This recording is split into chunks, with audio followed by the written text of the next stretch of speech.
Me the money.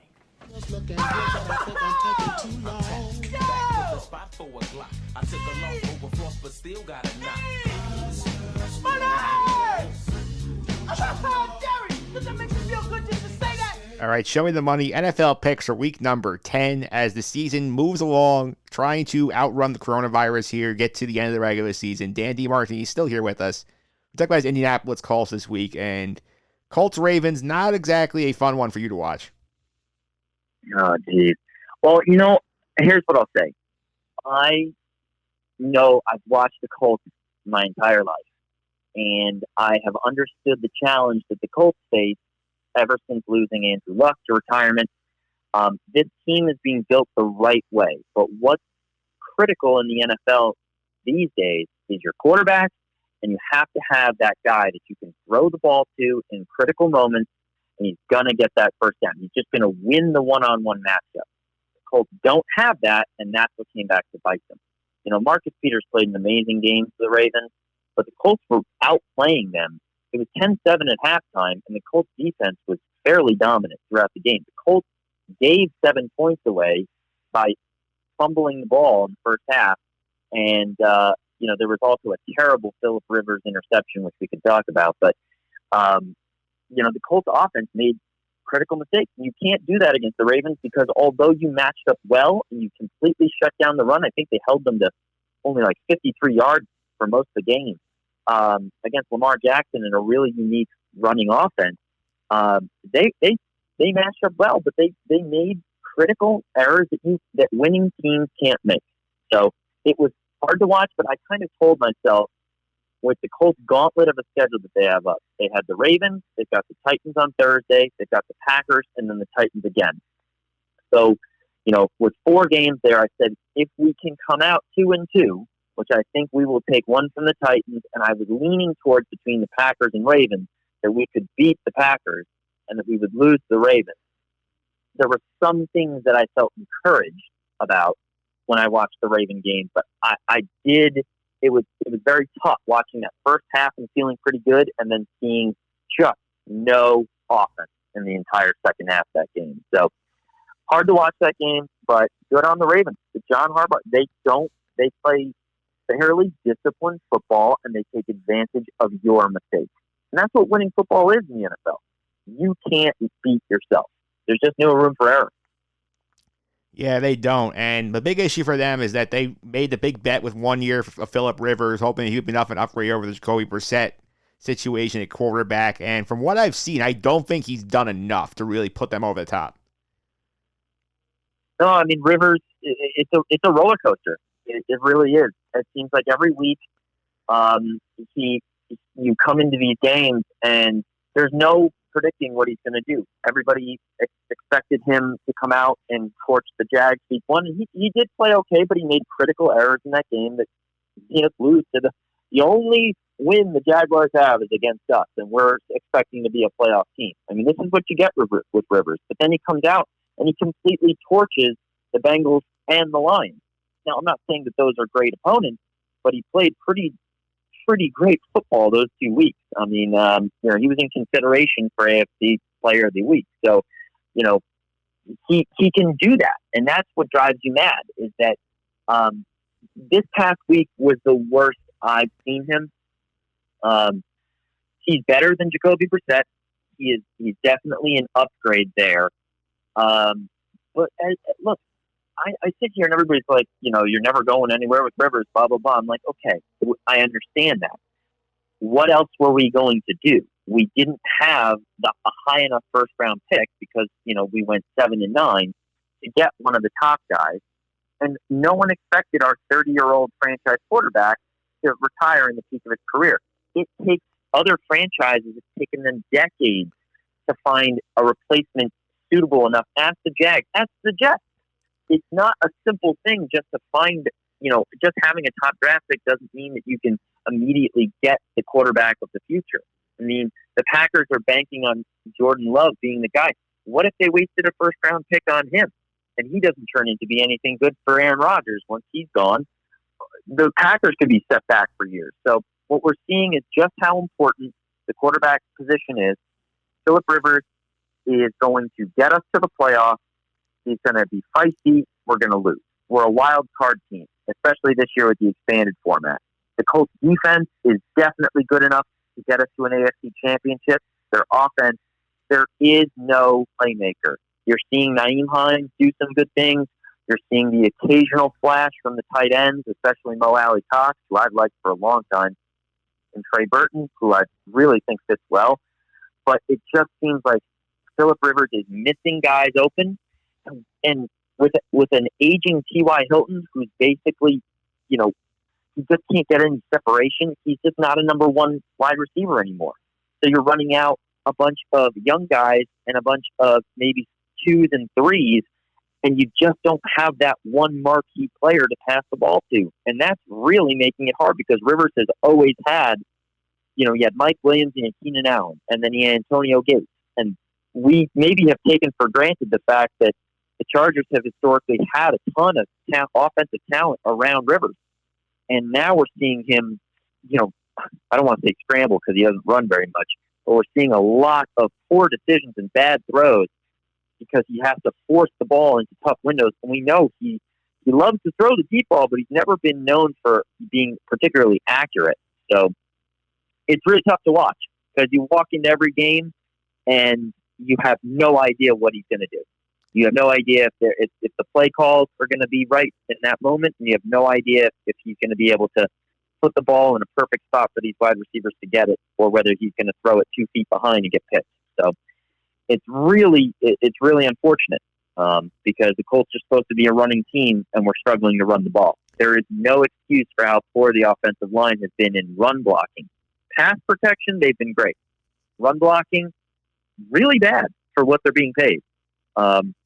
And losing Marlon Mack is shown to be a real issue for this team. It's showing that you got to re-sign this guy in a contract year because Jonathan Taylor can't carry the load alone.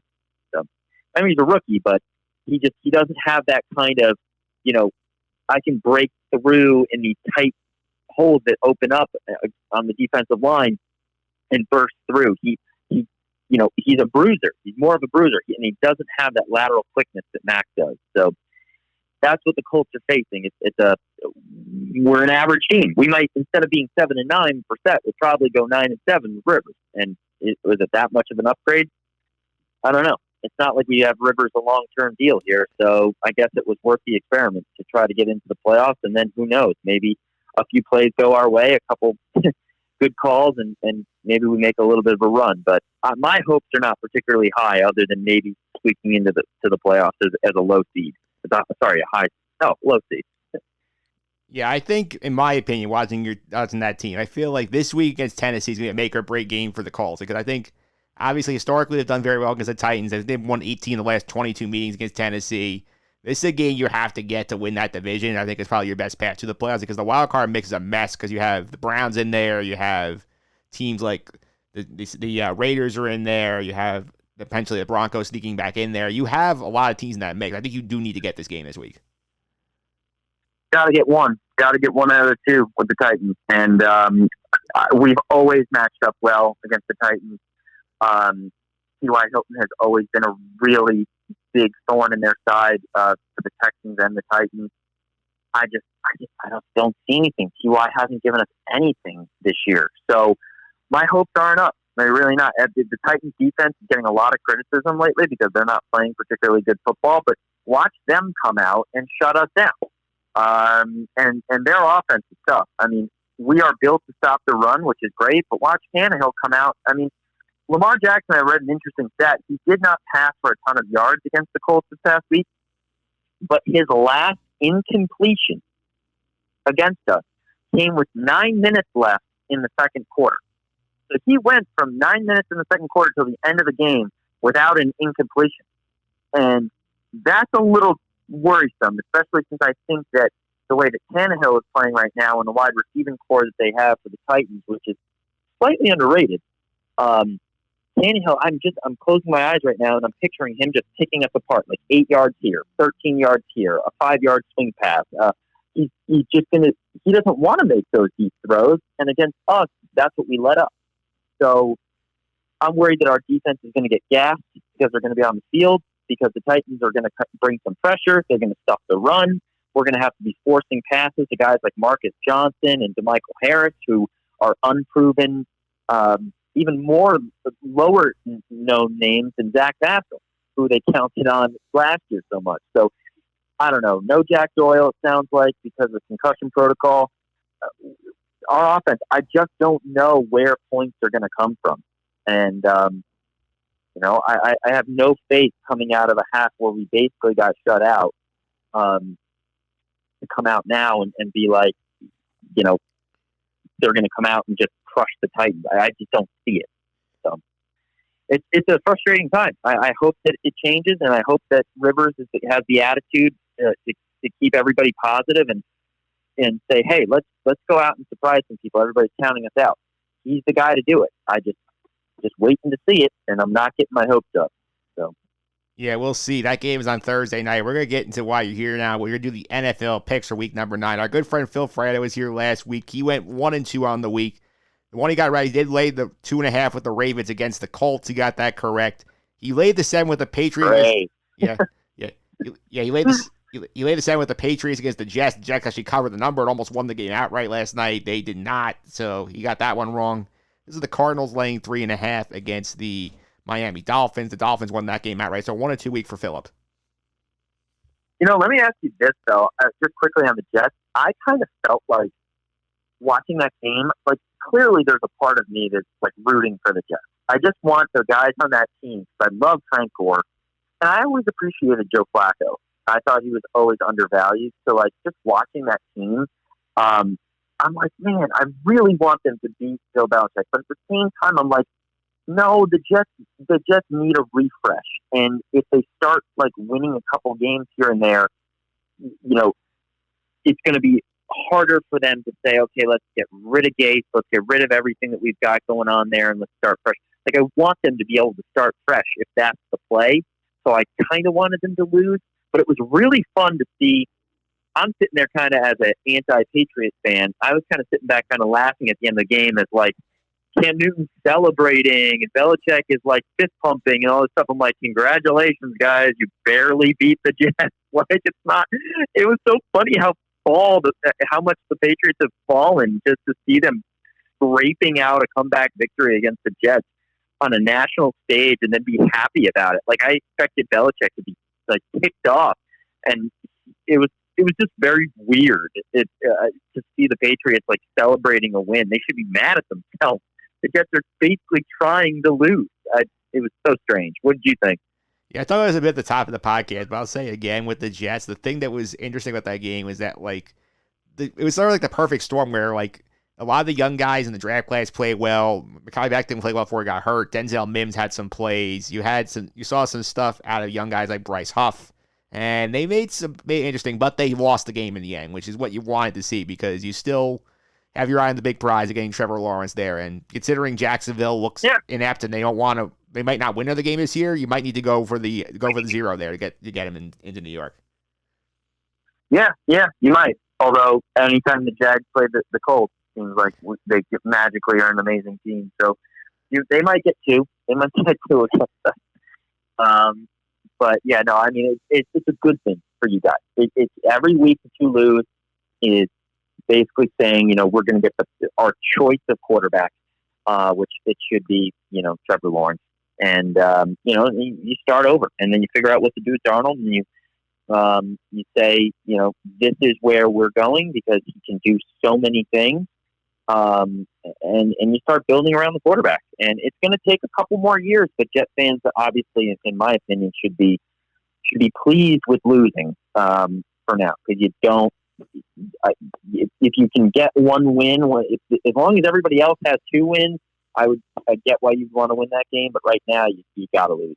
Yeah, he went 1-2 in the week. I went 2-1 last week. I took 3 underdogs. I had the Saints getting 5.5 against the Buccaneers on Sunday night. They won that game rolling away in a landslide. I had the Raiders as 1.5-point underdogs against the Chargers. They won that game. The Chargers gave me a scare before they charged it out and ended that game.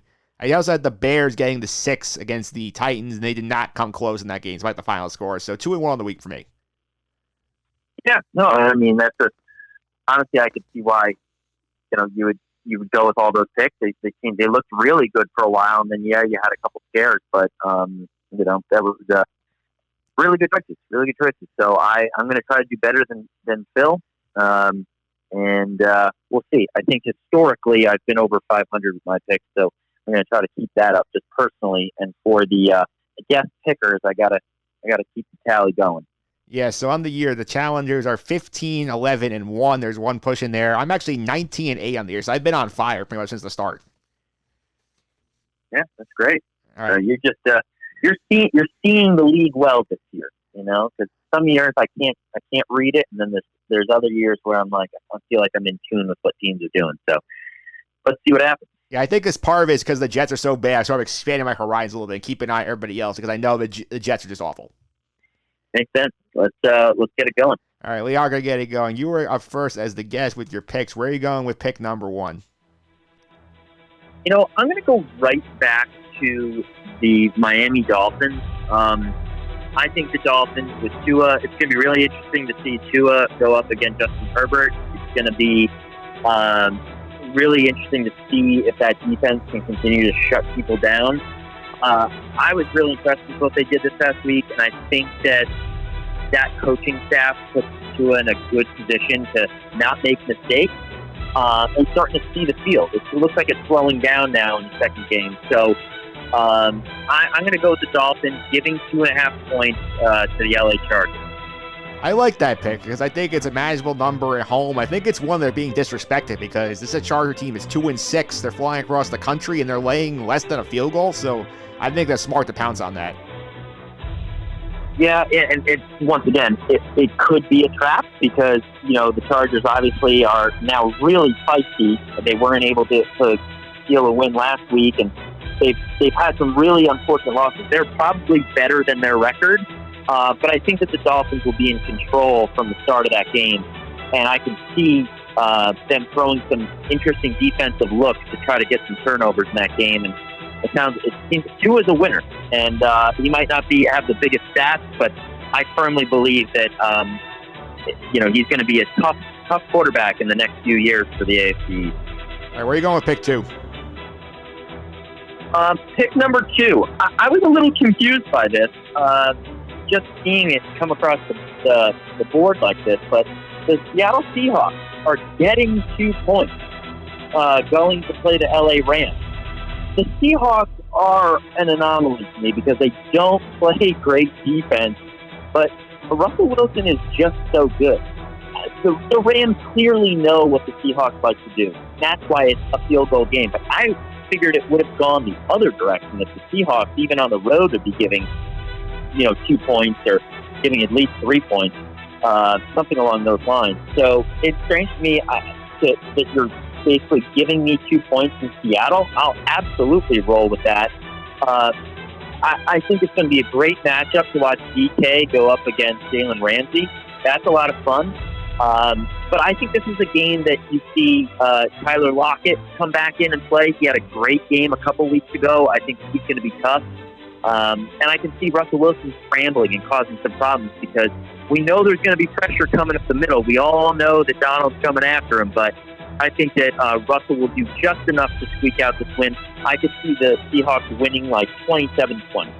Yeah, I think it's one where they overreact to how they play against Buffalo. And you're getting Russell as a dog, and you get to win outright to get it, take it.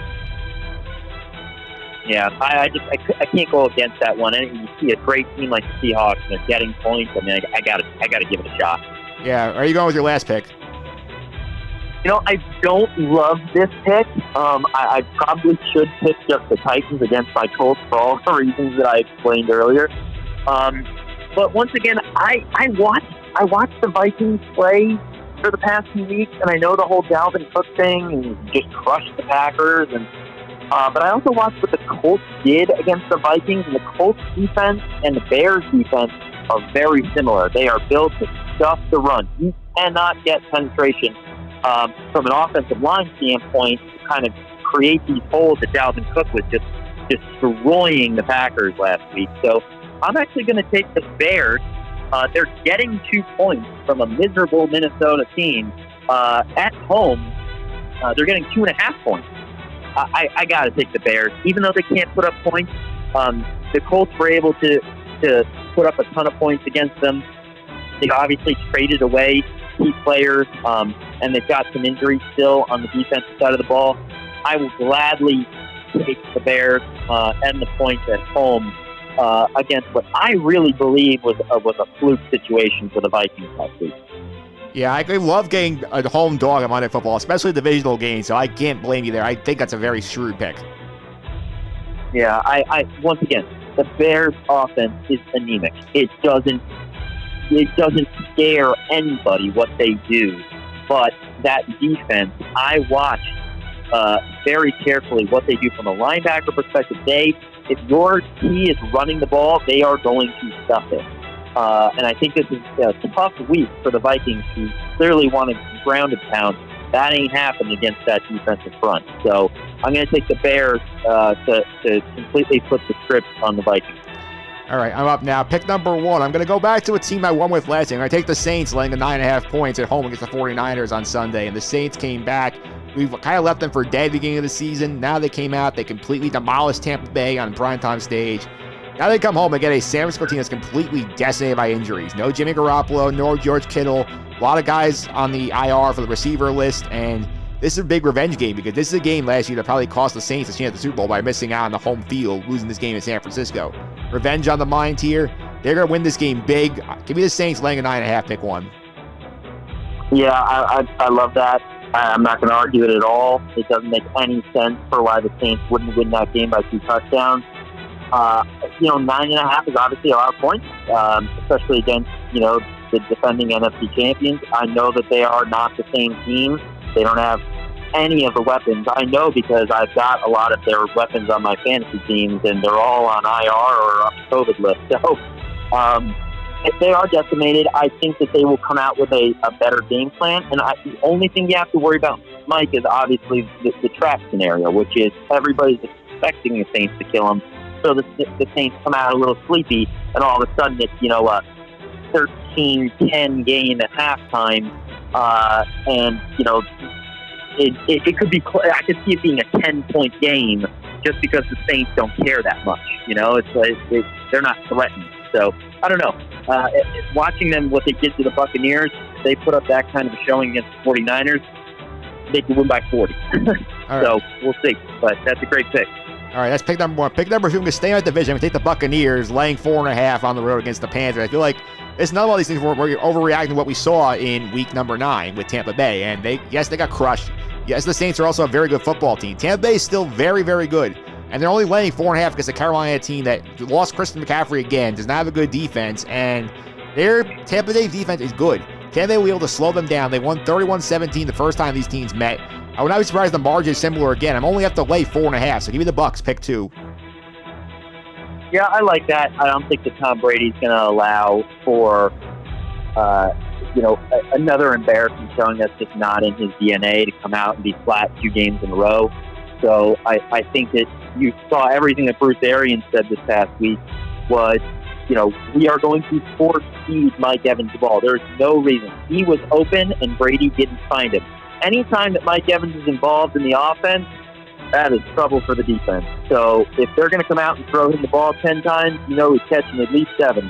And they're likely going to go for scores. So that's a great pick, too. I think that the Bucs win by at least 10. All right, that's pick 2. Pick number 3, I'm going with the Dogs. You can take the Broncos getting 5.5 in Vegas against the Raiders. This is one where I think the number's just too high for Las Vegas, and they've been playing a lot of close games.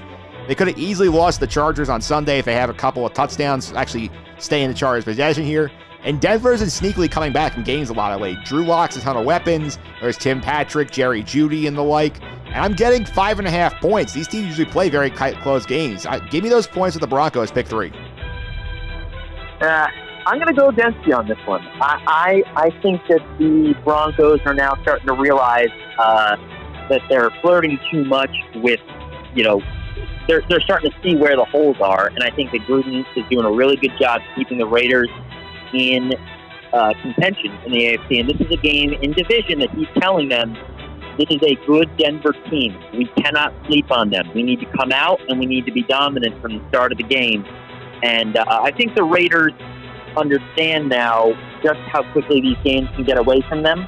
and how it can be tight down the stretch. I think that the Raiders win by at least a touchdown in this one, so I would actually go against you on that. But I still, that's a lot of points, and that feisty young Broncos team could be a real problem in the West in the coming years. Yeah, so to reset the picks, Dan has gone with the Chicago Bears getting 2.5 at home on Monday night against the Minnesota Vikings. He has gone with the Miami Dolphins laying 2.5 on the road against the against the Los Angeles Chargers at home, the Seahawks getting 2 against the Rams on the road. I am getting with the Broncos getting 5.5 against the Las Vegas Raiders, the Bucks laying 4.5 in Carolina against the Panthers, and the Saints laying 9.5 at home against the San Francisco 49ers. And those are your picks for week number 10 on the podcast. Coming up next week, we're going to go to Troy Moriello, Dallas Cowboys fan, and we got to talk about what's going wrong with Dallas next week. Yeah, I mean, to be perfectly honest, the Cowboys are a complete mess.